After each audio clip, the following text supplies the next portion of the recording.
Hi everyone, welcome to Decentralized Voices podcast. I'm Daria, and today I'm thrilled to be joined by Anthony Karakai, a global marketing director focusing on crypto products, public speaker, and a big fan of Formula One. In this episode, we'll dive into the differences between CeFi and DeFi marketing, building brands that last, and the current landscape of the Australian crypto community. Enjoy the conversation and don't forget to share this episode with your friends.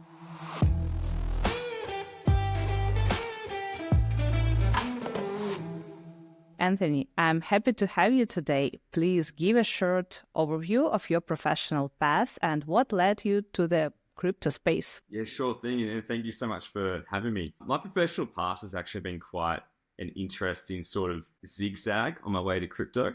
Actually started out in the charity sector as an intern at a children's safety charity. And then from there, I sort of progressed on to everything from sort of like B2B wholesale, retail industries, selling into large outlets and things like that in Australia, all the way through to sort of stockbroking firms, large logistics firms, all the way through actually to federal government agencies. And then when I was wrapping up my contract at the government, I saw that there was actually an opportunity to join a local cryptocurrency exchange in Australia, which I did. And up until that point, I thought I'd done some kind of cool, interesting campaigns with really cool travel companies, for instance, when I was living in Vienna. But time and time again, when I'm in crypto, it seems to be the federal government experience that these exchanges are most interested in. And I guess it's because I know what it's like to work sort of in the most extreme form of regulation at the government level. So I know all about risk mitigation, what you should and shouldn't do, and things like that. And actually, when I came into the space, a lot of friends and family were thinking, didn't even know you could work professionally in crypto, because this is back in like 2020. Like, we didn't know that was a thing. You know, we thought it was just an exchange. But I'm like, no, there's actually marketers and risk and compliance specialists and accountants. And back then, it was definitely not mainstream. It was getting bigger, but in terms of people working in it as a profession, it wasn't really heard of. So in that regard, I'm sort of an OG in the professional space in crypto in Australia, but personally, I've been in it since 2015 investing. So it feels like a long time for me. And every year... 10 years. Yeah, 10 years. And every year when you see things in the media or you talk to people, as you know, on LinkedIn, for instance, people are always saying, oh, we're still early. And it's like, we are still early. But for me, it's like, no, it's not my first rodeo. How much early is it going to be? But it is what it is. It's good fun. Yeah, thank you very much for a great overview. So what do you like the most about crypto industry? What is the biggest value or impact from your point of view? Yeah, I mean, when I started out in 2015, I literally just thought this is some really cool, and it seemed to have like a really awesome subculture that I was attracted to. I've always been interested in that sort of thing. And even going on from investing to working in it professionally at exchanges and DeFi protocols, it's still really the community that I believe makes crypto what it is. It's one of the rare industries, I believe, where you go to events and you're hanging out with competitors and everything's all good. Whereas I've worked in other industries like logistics where you wouldn't be caught dead at a competitor's event. That's how you get out. So people are very supportive. And I believe it's because everyone knows they're sort of in it together. And it is volatile for everyone in terms of, you know, not just it going up and down, but also how companies tend to be structured and how they're managed, for better or worse. You know, there's lots of hiring and then lots of redundancies, which seems to be a staple of the industry. So it definitely attracts us, I believe, a certain person that's sort of bold and comfortable with risk. I think that's why when you go to these community events, people really do get along because everyone's quite similar. I agree with you. And I think that this community in crypto is unique and very diverse. It's great to be part of it. So let's talk more about marketing. And you worked with centralized crypto products and decentralized. So what is the biggest differences between these products in terms of marketing?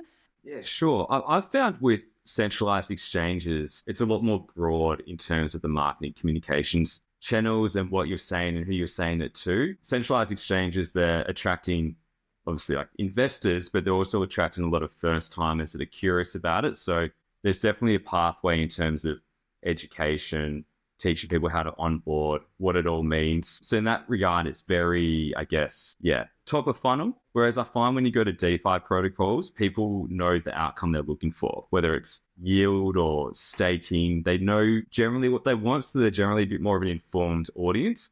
And while it's still B2C marketing, at times it can feel like a bit of B2B. And what I mean by that for people that have worked in B2B marketing is that it's not really about, so much the narrative that you're selling. People are already coming informed and they know what they want. And so it's really more about communicating to them what you've got to offer and helping them get what they actually need. So I definitely find there's an education and knowledge gap between the typical consumer profile of someone that goes for a centralized product as opposed to a DeFi protocol. But generally the channels sort of stay the same.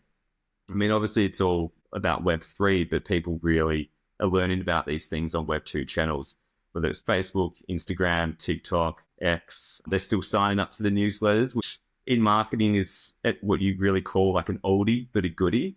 It's like, oh my God, people still do email marketing, but it's still actually one of the most effective ways to reach people and teach people about the product. Yeah, so in that regard, they're kind of similar, but it's really about the messaging that you take that differentiates them. And what about budgets? Because centralized crypto exchanges have much money to spend. I've heard that like Binance spent like millions on advertising. Decentralized projects also have money, but they try not to spend them on marketing. They even have this myth that like we don't need marketing, we're so super cool. How to promote decentralized product if, for example, founders and community have this skeptical attitude to marketing?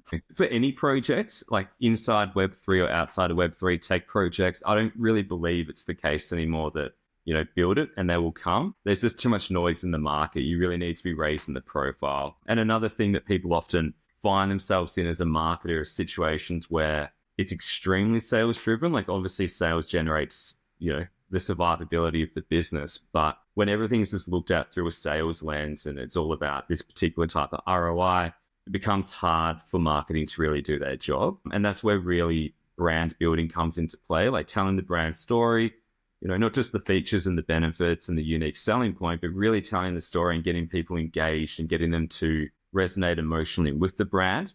You really need to be doing that groundwork before you sort of engage performance marketing. And I'm sure you've seen the same on social media. You always get an ad for another exchange or another protocol of some description.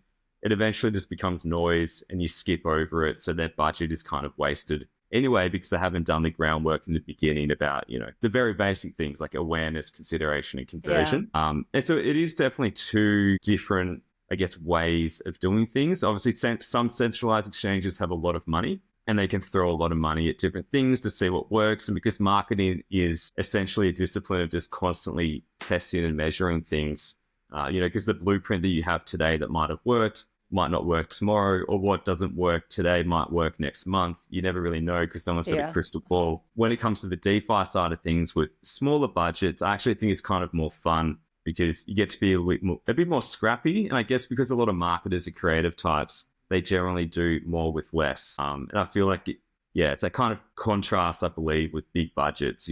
Sometimes it's tempting to not think as much or as deeply about what you're doing because you've got the money there with that margin of error to make mistakes. But when you're in a small sort of startup environment, you need to be very considered and sort of calculated with how far you can push that budget. So your previous workplace, OKX Crypto Exchange, it's a big name in crypto industry. In your opinion, what makes OKX stand out in terms of branding, user engagement, UX, and other metrics? Because I see that OKX has changed during last maybe 3 years, changed a lot. So what happened and how it works for them? I think their brand is just generally very cool and it's kind of good, like an edgy sophistication to it. The sort of sleekness of the black and white branding, I guess like the fullness and the boldness of the logo.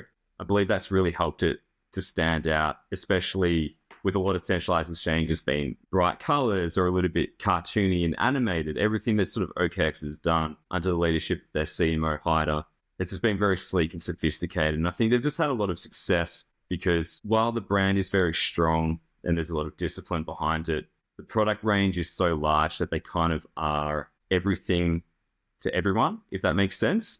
So you've got the retail traders that go onto the platform, and it might be simple buy and sell or bot trading. And you've got derivatives as well in certain jurisdictions, but you have people that come there for GameFi or to explore dApps. You've got NFT artists that want to go there and they can put their work on the creator studio. So it just has so many different things for different people that it's not just purely the financial audience, but it's a bit more of like the gamer and the creator audience as well. And I think that's what's really helped them to succeed.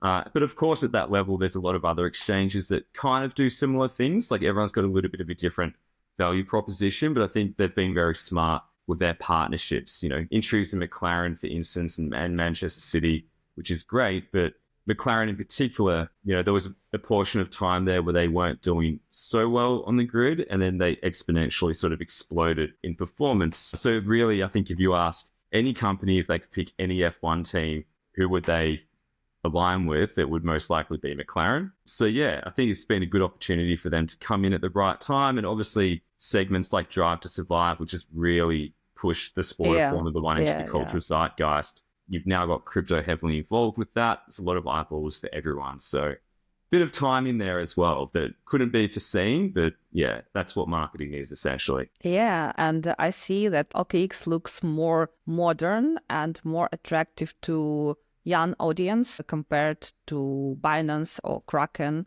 for example, or like many other exchanges. I'm not sure about Gen Z, but somehow that audience. You know, so yeah, it's very sophisticated and professional, but it still has a personality, which is what a lot of people relate to. Hasn't fallen into that trap of, you know, corporate speak that you often see. But even outside of Web3, for instance, I see certain companies getting a lot better with the brand voice on socials. So yeah, that definitely helps to resonate with the audience. Yeah. And as you mentioned, Formula One and McLaren, so let's talk more about this, because I see not only OKX is sponsoring a Formula One team, but also other brands like Crypto.com and Kraken sponsored, and many other crypto exchanges. So what does it mean for the crypto exchange to be a sponsor of Formula One team? What it gives to the brand? Yeah, sure. I mean, it definitely, for any company, not just Web3 companies, but aligning with these very large sporting entities, it allows a company to leverage the brand equity. So in crypto, if you're in crypto, everyone knows for the most part who these exchanges are. But outside of crypto, it's all a bit of a mystery. Like it's a very cool aura, but people aren't too sure about it. There's still a bit of that learning curve when it comes to what the industry is all about. But now to see them on Formula One teams definitely raises that awareness in terms of like the logo and recognition, leveraging the brand equity of a trusted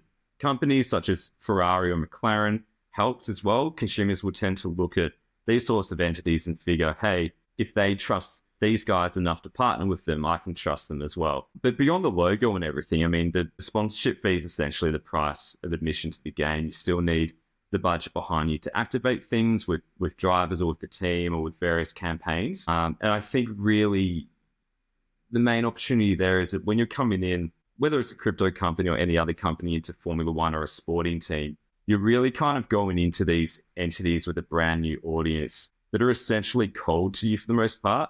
Like, sure, some people might be into crypto and might convert and come over to your exchange. But what you're really doing is you're tapping into databases and having an opportunity to tell your story, introduce yourself, add value to the community, educate as well, which is especially important in crypto. And then eventually try and lead them down a funnel of conversions. So there's definitely a lot that goes into it. But, you know, I think sometimes people just see the logo and think that's what it is, but they often don't see the things that happen behind the scene to activate these people. I see not only consumer crypto brands promote themselves on Formula One, but also infrastructure brands like Polkadot, as I remember, and Tezos definitely was the sponsor. Yeah. What do you think about the results for them? Because for consumer crypto brands, like it's obvious, like people can download the app, for example. It's very consumer oriented thing, and it works very well for brand awareness and like this first touch from the brand. But if we talk about infrastructure projects and like blockchain in networks, does it work for them? What do you think? Yeah, it's definitely interesting. Like sort of behind the scenes, a lot of these companies, outside like their membership database and things like that, a lot of them have their own sort of private business clubs and things of that nature where they connect one partnership with another, one company with another. So behind the scenes, there can be developer communities, tech communities, opportunities to do showcasings to particular cohorts or crypto communities and things like that if they are trying to introduce their infrastructure there. So it definitely goes well beyond the sort of B2C component. There's a lot of B2B component, which we see a lot in Australia as well with our local football code. It's called Australian Rules Football. They tend to have business clubs that people tap into as well. And it's a bit of, very targeted networking or sort of like the white glove treatment sometimes to get access to certain people to help facilitate deals. So it would have surprised me at all if that's the sort of work that Tezos is planning when they do these sponsorships. Yeah, I remember they did this NFT campaign with Marina Abramovic, and it was pretty nice because of her name and her brand. She's well known, and they definitely attracted more creative and art audience to their like blockchain. Yeah, so it was pretty cool. Yeah, sometimes I find with those entities as well, the infrastructure projects as well, from what I've seen at conferences and things, even for people that aren't developers, they sort of introduce, I guess, the potential if someone did want to be an entrepreneur and build something on that network, whether it's purely tech or, as you said before, something about like artists or creators. So I feel like they're trying to, in a way, expand out their B2C strategy a bit more. But definitely these sponsorships help to bring a whole lot of eyeballs to them. And obviously the use of KOLs, as we've seen in recent times, not just for these infrastructure projects, other tokens, usually reputable tokens, but unfortunately in this space, we have seen KOLs get behind certain projects that I'm sure they weren't aware of, but due diligence was either not fully conducted or most likely the project just wasn't completely transparent. And that's, led to some sort of bad things that have happened with KOLs in the past with these projects, which again can erode the public's trust in some of them as well. So they've got to be very careful in general who they partner with. Maybe not so much on like the sporting side when there are a lot of sort of brand leveraging going on, but more the KOL side, which almost operate like a miniature business within themselves. We all know that Web3 industry moves very fast. And for example, today's marketing strategies may be outdated tomorrow. So how to navigate this landscape and how to be relevant and updated with your marketing strategy? Yeah, that's a really good one. I've done campaigns in the past that I thought this might be okay, and they've done exceptionally well. And then on the other side, I've put things together. I thought, yeah, this is the one. It's going to be huge, and it's been kind of average. There's definitely no way to predict what's going to happen. You might just be too early to the market in terms of your idea. It might be like a really cool idea, very creative, 360 and everything like that, but you might just be a bit too early and a little bit too niche for everyone else to adopt and jump onto it.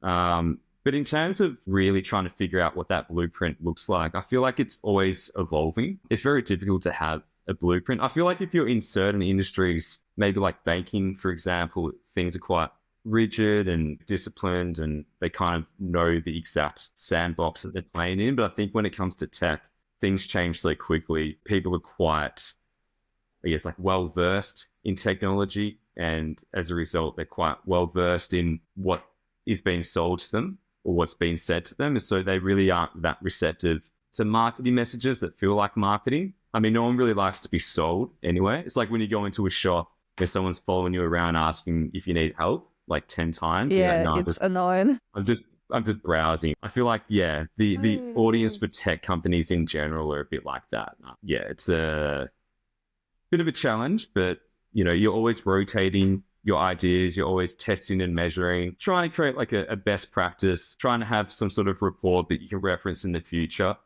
But it's not often that you can sort of rinse and repeat campaigns to much success. Things are always evolving, but I guess that's sort of the challenge and the fun part of working in marketing. I've heard from some Web3 founders that we don't need marketing strategy.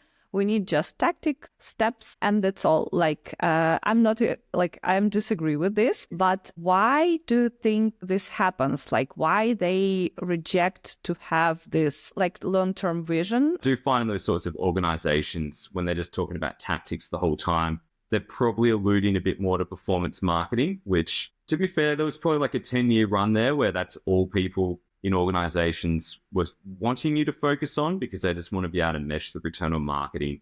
Whereas something like brands, certainly measurable, but maybe not immediately realizable in the traditional financial sense of ROI, but things like brand sentiment, uplift in search volume, how people feel about your brand, recognition, things like that are all ways to measure it. So yeah, the whole focus on tactics, performance marketing is a little bit short-sighted. And again, it just contributes to a lot of noise in the space where people end up glossing over the ads anyway, and they don't really come across as trustworthy. Yeah, because the barrier to entry is so low to do them. So it's definitely not something I would recommend doing in isolation. You would definitely need to be having that brand building activity as well. But yeah, often for companies and founders that are very ROI driven, the concept of brand is an abstract one. But I think in the last maybe 18 months or 2 years, we are seeing a return to the importance of brand.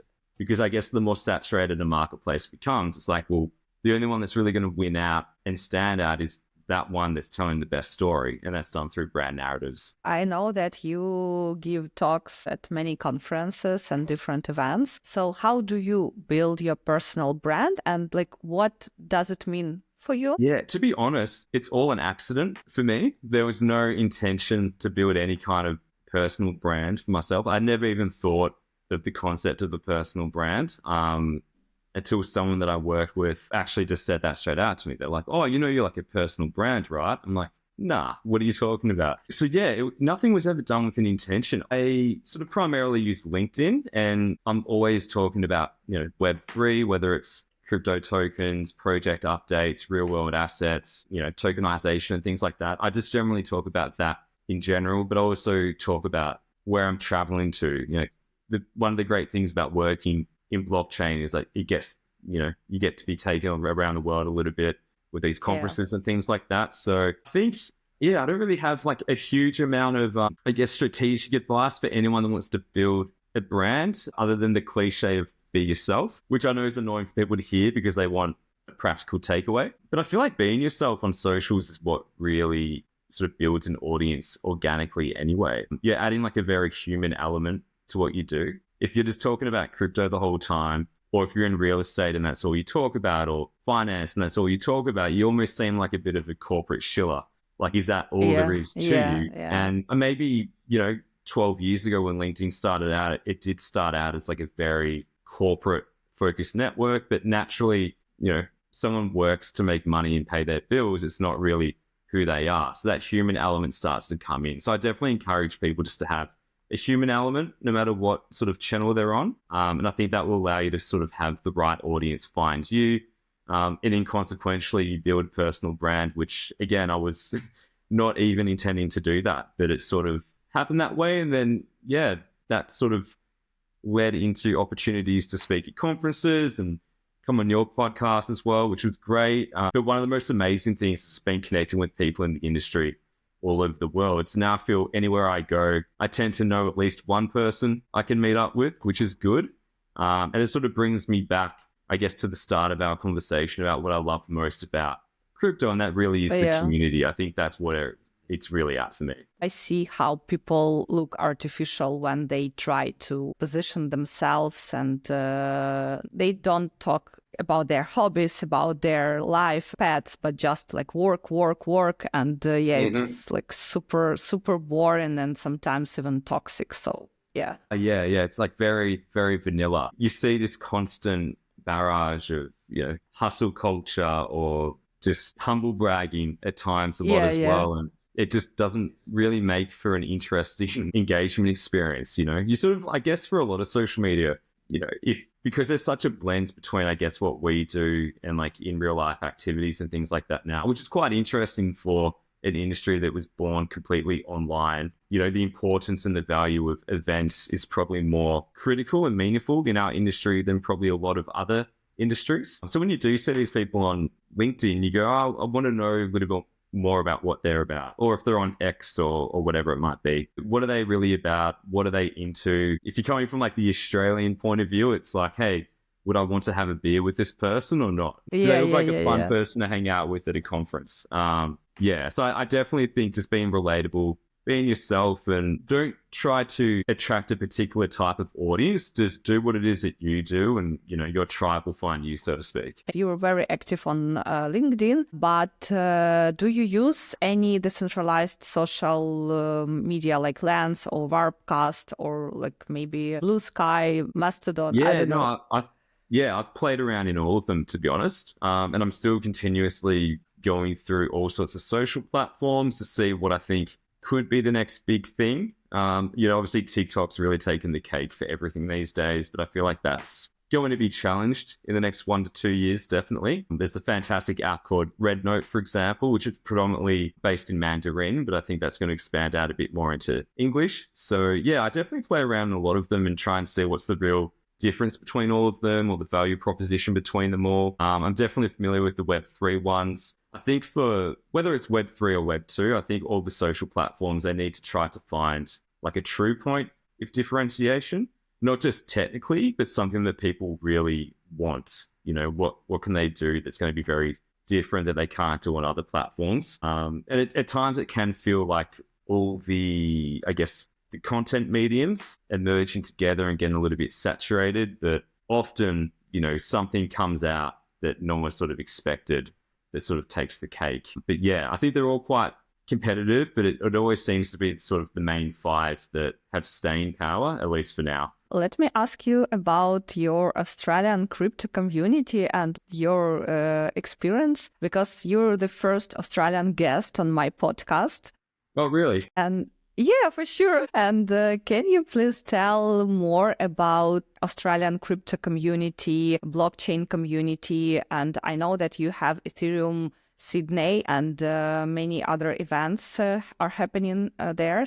For a country, far, far away that, it's geographically massive, but in terms of population, it's quite small. It's around 27 million people, 97% live on the coast. In the middle is a big dangerous sort of desert. It's too hot to live there. But yeah, in terms of like the sort of crypto community here, Australians in general tend to be quite early adopters of tech. So it does surprise people when they come over, they didn't realize how big crypto actually is here. There's obviously various reports going around from Chainalysis and other sort of industry leaders, but there's an estimation of around 18% of the population either owns cryptocurrency or did own cryptocurrency at some point in time. And there's a lot of sort of builder communities, like of course it's Sydney, but there's a lot of sort of Bitcoin Maxi events. Solana as well has chapters in different states across Australia. There's really big blockchain communities across mainly like the East Coast. So you've got Brisbane / Gold Coast, Sydney, Melbourne, but there's definitely ones coming out of, say, Adelaide, for instance, or Perth in Western Australia. So it's quite a dynamic community here, for sure. There's even dedicated crypto working spaces where people that are either coming in as, working for themselves or as subcontractors are sort of in offices with exchanges and other protocols and things like that. And it's kind of like a WeWork space, but just for crypto. So there's one in Melbourne called Upside, for instance, that's become quite a home for the local community here. There's a fantastic gallery called Oshi Gallery that does NFT galleries and launch parties. Yeah, I've heard. A lot of events, like very, very cool people over there, GT and Jane. Big shout out to them. But of course, you have things like Oz DeFi with Mark in Sydney, who does incredible work, and things are just popping up all the time. It was mainly those sort of two cities to start it off with, but now, you're getting quite a few communities popping up everywhere that's either like a broad-based blockchain community or, very sort of infrastructure focused. So it's definitely, a fun place to be for more reasons than one. It's obviously a beautiful country and it's a lot of fun to travel around in. Yeah. But the people, when it comes to getting into cryptocurrency or blockchain technology and their passion for it and their want to build something unique and creative, they've definitely got a lot of talent in abundance here. And I feel like with remote work obviously being so much more of a thing, especially in the Web3 space, a lot of companies are really waking up like, wow, we didn't realize like this island on the other side of the world had so much incredible talent that they can now sort of pop it for themselves, which is good. So yeah, it's always growing, always adapting. And even over in New Zealand, there's things happening as well. So, yeah, truly global community, even if we are all the way on the other side of the world on an island. Yeah, that's great. I'd like to visit Australia for any event or just tourist because it's super interesting and it's super attractive to visit and to learn more about the country. When I am attending conferences, I try to go to new countries. For example, Thailand previous year for DevCon, it was super nice. Or this year, like DevConnect will be in Argentina, so I hope to be there too. And maybe next time it will be Australia. Events in Asia. I mean, like in Australian terms, Asia's next door, even if it is, say, a 7-hour flight from Melbourne. Or if you're in Western Australia, it's only a few hours to go to Bali, for instance. So things like CoinFest in Bali, which is an incredibly fun event. I mean, you're kind of almost in Australia anyway, so hopefully you can pop over and you'll get shown around, definitely. So what inspires you? Art, books, or music, or movies? What works for you better? That's a good question. I've always been art-driven and interested in art and anything creative, really. I think I mentioned earlier on in our chat about me being attracted to the scene because of the subculture. Like, I thought it was really cool. Yeah. I'm actually kind of obsessed with a film called Hackers, which is one of Angelina Jolie's earliest films from 1995 about like these sort of cyberpunk hackers rollerblading through New York, and their laptops are like their version of guitars in a band. And that sort of techno culture sort of really inspired me to want to get in the space and think like cyberpunk culture, subculture in general is what sort of inspires me, I guess, in my creative realm of what I want to do. I'm a big reader as well. So things that are in the realm of, I guess, like magical realism, like Paulo Coelho, who wrote The Alchemist, definitely sort of travel adventures like The Beach by Alex Garland. I guess like the main theme that runs through all of these sorts of like art pieces or literature or films is that subculture, that community. So it's, hacking, or it's backpacking, or it's, going on a quest to discover, your true calling in life. I guess at the end of it all, it's all about, being aspirational and being ambitious to find something or discover something. And I think there's been like this natural crossover with the Web3 community, because often I find whether it's projects or people at these events, like everyone sort of has that vibe about them. I think it's kind of a good marriage between being inspired by the arts and then also working in Web3, because essentially at the end of the day, even if you're a builder, everyone's a creator. So there's a lot of relatability there. Yeah. Can you give advice to marketers or maybe to people who just enter in Web3 in any roles? Yeah, it's like the sort of general, I guess, like the conventional wisdom with any position or marketers has been, go into a startup environment and, you get to do a lot of different things. Like I'm talking if you're coming straight out of, school or university or whatnot, you get a chance to do a lot of different things. And that's true as well. But I feel like what I'm seeing more in the startup space and Web3 space lacking is probably like the discipline side of marketing. So when you work in these larger organizations that, might be kind of boring or whatnot, they actually are quite good when it comes to brand discipline and being extremely strict with guidelines and processes and procedures. And things definitely move at a snail's pace compared to something like crypto. But I feel like that instills like a sort of like a resilience or like a sturdy foundation where you become a little bit more precise and a little bit more measured in your marketing activities. So I do think that's quite an important thing for people starting out in marketing, if they can get into one of those environments. And of course, it's not the most exciting at times working in those sorts of places, but I think it's going to put them in good stead when it comes to Web3 especially, because it's definitely something I see lacking here. But startups, of course, do have their upside because you very quickly get your hands on the tools. But I don't also think that you necessarily need to be in a startup unless you want to, but you don't need to be in one to be able to get your hands on the tools, because a lot of marketing is sort of self-taught to a degree in terms of like the practical applications. Like you can download email direct marketing software, you can play around in the back end of Meta, and this, and especially today with YouTube and ChatGPT, you've kind of got a cheat code when it comes to education to sort of upskill yourself. So I think if you're motivated, you can definitely get your hands on the tools. You can prove that you can do things and start building some projects. Like do I don't know, a small, I guess, campaign on like Tea Republic or Redbubble, like create some cool things on some mugs and some t-shirts, and then experiment with ads on Facebook and Instagram and TikTok. And you can sort of build, I guess, like a bit of a resume or a portfolio there to prove to potential employers that you do know what you're doing as well. And then, of course, everyone faces this when it comes to the job search. It becomes a bit of a numbers game. You know, there's so many applications that go out and Yeah. you don't hear back, or you get rejected, or you go through this process, but eventually you will land one. It's just about being quite, I guess, steely in your resolve.